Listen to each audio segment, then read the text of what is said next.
નમસ્કાર મિત્રો, સ્વાગત છે તમારું આપણી આ યુટ્યુબ ચેનલમાં જેનું નામ છે ગુજરાતી જીકેની જમાવટ. મિત્રો, ગત 30 ઓક્ટોબરના રોજ ગુજરાત હાઈકોર્ટની એક બેન્ચમાં જજ દ્વારા લાખો આંગણવાડી કર્મચારીઓ કે જેઓનું સંખ્યાબળ ગુજરાતમાં 1.6 લાખ કરતાં વધારે છે તેમની તરફેણમાં મહત્ત્વનો ચુકાદો આપવામાં આવ્યો અને હાઈકોર્ટ દ્વારા સરકારને ટકોર કરવામાં આવી છે કે આંગણવાડી કર્મચારીઓનું શોષણ સરકાર બંધ કરે અને આગામી સમયમાં આંગણવાડી કર્મચારીઓને કાયમી કર્મચારી જેવા પગાર લાભો આપવા સાથે જ મિત્રો સરકારી કર્મચારીઓને આગામી 6 મહિનાની અંદર મિત્રો પોલિસી બનાવી અને હાલ પૂરતો વર્ગ 3 અને 4નો જે પગાર ધોરણ છે તે લાગુ કરી આપવું તેવો અતિ મહત્ત્વનો ચુકાદો આપ્યો. તો શું સરકાર આગામી 6 મહિનામાં મિત્રો આના વિશે જે છે તે મિત્રો સચોટ પોલિસી બનાવી અને આ કર્મનિષ્ઠ કર્મચારીઓને શું લાભ આપશે કે નહીં તેના વિશે વિડીયોમાં વિગતવાર જાણીએ. સાથે એ પણ જાણીએ કે શું વિલંબ આવી શકે છે આ પગાર વધારાને લઈ અથવા તો સરકારી કર્મચારી આ કર્મચારીઓને જાહેર કરવાને લઈ તેમાં શું વિલંબ આવી શકે છે અને મિત્રો સરકાર દ્વારા જે છે તે મિત્રો શું તૈયારીઓ છે હાલમાં અને વર્ગ 3 અને 4ના પગાર બરાબર હાલમાં કાર્યકર અને તેડાગર બહેનોનો પગાર સરકાર કેટલો કરી શકે છે આ તમામ માહિતી સાથે આજના વિડીયોમાં આપણે ઉપલબ્ધ છીએ. તો વિડીયોના અંત સુધી તમે બન્યા રહો અને જો ચેનલમાં નવા હોય તો અમારી ચેનલને લાઇક શેર સબસ્ક્રાઇબ કરી બાજુમાં રહેલું બેલ આઇકોન દબાવીને ઓલ નોટિફિકેશન ઓન કરો જેથી કરીને ચેનલ પર મૂકવામાં આવતા વિવિધ ભરતીઓના નોટિફિકેશન વિવિધ ભરતીઓના પરિણામ જીકેના વિડીયોઝ તેમજ સરકારી કર્મચારી પેન્શનર્સ યોજનાઓને લગતા પરિપત્રો તમને સરળતાથી ચેનલના માધ્યમથી ઉપલબ્ધ થઈ જાય. તો મિત્રો, ગત 30 ઓક્ટોબરના રોજ જજ દ્વારા જે છે તે મિત્રો મહત્ત્વનો ચુકાદો આપવામાં આવ્યો. હાઈકોર્ટના ન્યાયમૂર્તિ નિખિલ એસ કારેરિયાલ દ્વારા જે વર્ષ 2015થી વિવિધ આંગણવાડી કાર્યકર તેડાગર બહેનોની અરજીઓ હાઈકોર્ટમાં પેન્ડિંગ છે તેને ઉલ્લેખીને તેમણે એક મહત્ત્વનો ચુકાદો આપ્યો અને તેમણે મિત્રો આ ICDS પ્રોજેક્ટમાં જે મિત્રો કરાર આધારિત જે માનદ વેતન આધારિત જે ભરતી કરવામાં આવે છે મહિલાઓની તે શોષણ બંધ કરી અને આ સરકારી કર્મચારી આ કર્મચારીઓને જાહેર કરવા તેમજ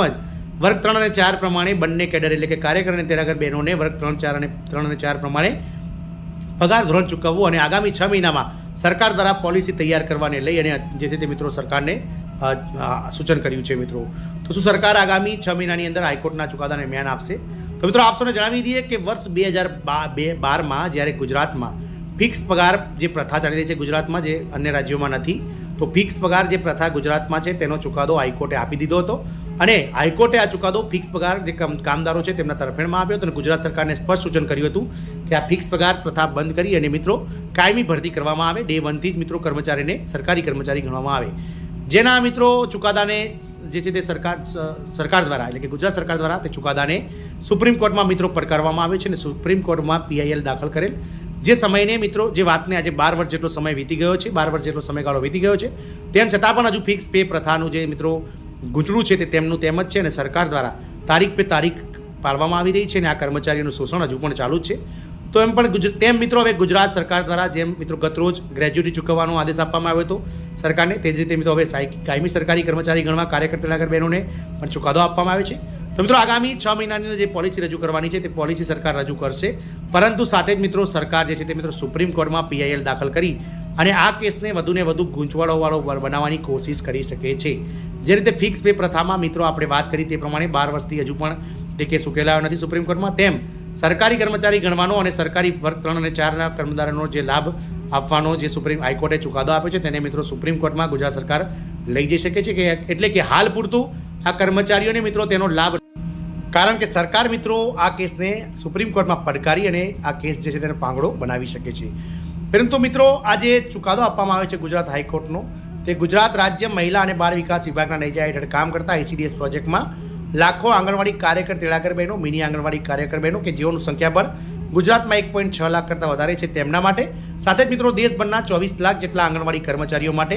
આ એક ઉત્તમ ઉદાહરણ અને ઉત્તમ મિત્રો જે છે તે મિત્રો આ નિર્ણય સાબિત થઈ શકે છે કારણ કે આ નિર્ણયમાં સરકારી કર્મચારી જેવા લાભો આપવા માટે આંગણવાડી બહેનોને સરકાર દ્વારા સ્પષ્ટ સૂચન કરવામાં આવ્યું છે હાઈકોર્ટ દ્વારા. તો મિત્રો વર્ગ 3 અને 4ના કર્મચારી જે જાહેર કરવાની વાત છે તો ગુજરાત રાજ્યમાં હાલમાં વર્ગ 3ની જે ફિક્સ પગાર પ્રથા છે તેમાં વર્ગ 3ના કર્મચારીઓને 26,000 રૂપિયા પ્રતિ માસ વેતન ચૂકવવામાં આવે છે જ્યારે વર્ગ 4ના કર્મચારી જેઓ ફિક્સ પગારથી જે નોકરી કરી રહ્યા છે તેમને 21,000 રૂપિયા માનદ વેતન ચૂકવવામાં આવે છે. એટલે કે જે કર્મચારીઓ છે તેમાં મિત્રો કાર્યકર અને તેડાગર બહેનો આંગણવાડીમાં અને તેડાગર બહેનો તેમજ મિની આંગણવાડી કાર્યકર બહેનોની વાત કરીએ તો કાર્યકર બહેનો અને મિની આંગણવાડી કાર્યકર બહેનોને વર્ગ 3માં સમાવી અને તેમને 26,000 રૂપિયા માસિક વેતન કરવાની વાત છે જ્યારે તેડાગર બહેનો એટલે કે જેઓ ને મિત્રો વર્ગ 4માં ગણી અને 21,000 રૂપિયા પગાર કરી આપવાની વાત ગુજરાત હાઈકોર્ટે સરકારને કહી છે. મિત્રો હાલમાં આ બંને કેડરમાં કાર્યકર તેડાગર બહેનોને એટલે કે કાર્યકર અને મિની આંગણવાડી કાર્યકરોને 10,000 રૂપિયા પ્રતિ માસ તેમજ તેડાગર બહેનોને 5,500 રૂપિયા પ્રતિ માસ માનદ વેતન ચૂકવવામાં આવે છે. એટલે કે જો સરકાર આ ચુકાદાનો કદાચ અમલ કરશે તો ચોક્કસથી આ બંને કેડરના જે કર્મચારીઓ છે તેમના પગારમાં મસ્ત મોટો વધારો થઈ શકે છે. આમ મિત્રો હાઈકોર્ટ દ્વારા જે છે તે ઘણા લાંબા સમયથી આંગણવાડી કર્મચારીઓ કે જેઓ માનદ વેતન વધારાને લઈ અને સરકાર સામે બાયો ચડાવી છે તેનો મિત્રો ચુકાદો આપી દીધો છે અને સરકારે આગામી સમયમાં આ કર્મચારીઓને વર્ગ 3 અને 4ની સરખામણીમાં પગાર ધોરણ કરી આપવું પડશે. મિત્રો સરકાર જો સુપ્રીમ કોર્ટમાં નહીં જાય તો આગામી 6 મહિનામાં સરકારે જે છે તે મિત્રો પોલિસી તૈયાર કરી આ કર્મચારીઓને મિત્રો કાયમી કર્મચારીના સમાન લાભ આપી અને કર્મચારીને કાયમી જાહેર કરવા પડશે. સાથે જ મિત્રો સરકારે હાઈકોર્ટે એ પણ જાણ્યું હતું કે વર્ષ 2015માં જે પિટિશન થયા ત્યારથી લઈને 3 વર્ષની અંદર કાર્યવાહીની માપદંડ ગણી અને વર્ષ 2018થી આપણે જે કર્મચારીઓ છે જેમને અરજી કરીએ છીએ તે તમામ કર્મચારીઓને એરિયસ પણ ચૂકવવું પડશે. આમ તમામ કર્મચારીઓને હવે મિત્રો પગાર વધારો સાથે જ મિત્રો પગાર વર્ષ 2018થી જે છે તે મિત્રો 6 વર્ષનું એરિયસ પણ ચૂકવવામાં આવશે. મિત્રો આ તદુપરાંત મિત્રો હાઈકોર્ટે કેટલાક તીખા નિરીક્ષણો સરકાર પર કર્યા હતા, જેમાં બેરોજગાર મહિલાઓની આવી લાચારીનો લાભ ઉઠાવી સરકાર તેમની પાસે સરકારી શરતો સ્વીકારવા સિવાય કોઈ બીજો ઉપાય ન હોવાથી તેમની મિત્રો લાભ ઉઠાવીને તેમની પાસે કામ કરાવી અને ઓછું વેતન ચૂકવે. બંધારણ એ જાતિ જેન્ડર આધારિત ભેદભાવ સ્વીકારતું નથી. આંગણવાડીમાં કામ કરતી તમામ કર્મચારીઓ મહિલા છે અને તેથી સરકાર તેમને સરકારની કાયમી નોકરીમાં નહીં સમાવીને તેમની સાથે મિત્રો અક્ષમ્ય ભેદભાવ કરી રહી છે. હાઈકોર્ટે એ પણ જણાવ્યું હતું કે માનદ કે ઓનરરી એ તદ્દન ખોટી વ્યાખ્યા છે વેતન માટે અને આંગણવાડી બહેનો માટે જે લાગુ કરાયું છે માનદ વેતન તે ખોટું છે. આ કામ માટે ભરતી કરતા મહિલાઓની પસંદગીના પણ માપદંડ છે, તો તેઓ માટે ઉંમર મર્યાદા પણ છે. તેમને તબીબી પરીક્ષણમાંથી પણ પસાર થવું પડે છે અને કામકાજ નિશ્ચિત થાય છે અને વહીવટી તંત્ર હેઠળ કામ કરવાનું હોય છે. તેમની સામે શિસ્તભંગના પગલાં પણ ભરી શકાય છે. તેથી તેઓ સરકારના કાયમી કર્મચારીઓ છે. તેથી તેમના માટે માનદ શબ્દનો ઉપયોગ કરી તેમને નિયમિત નોકરી નહીં આપી તેમના લાભો નહીં આપવા તે સ્વીકાર્ય બની શકતા નથી. આમ ગુજરાત હાઈકોર્ટ દ્વારા જે તીક્ષ્ણ મિત્રો આ